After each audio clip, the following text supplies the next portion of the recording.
पांडवों का जन्म।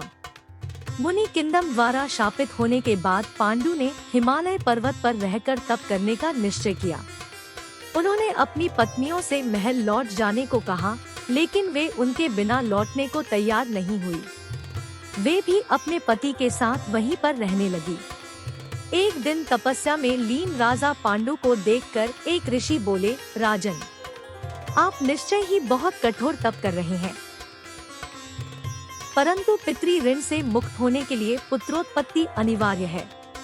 मेरी भविष्यवाणी है कि तुम्हारी दोनों रानियों से तुम्हें पुत्र अवश्य प्राप्त होंगे।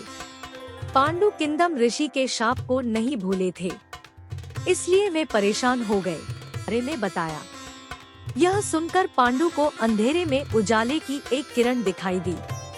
उन्होंने कुंती से कहा, कुंती, तुम नहीं जानती कि तुमने मुझे कितने बड़े धर्म संकट से उबार लिया है।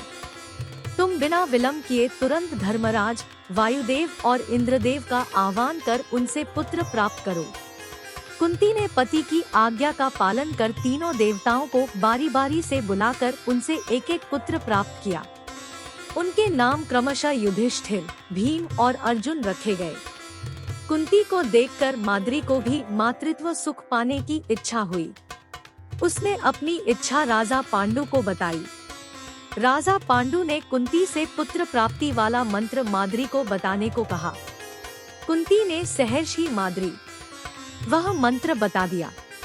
तब माद्री अश्विनी कुमारों का आह्वान किया, जिनसे माद्री को 2 जुड़वा पुत्र नकुल और सहदेव प्राप्त हुए। इस प्रकार पांडु को 5 दिव्य पुत्र प्राप्त हुए, जो कालांतर में पांडव कहलाए।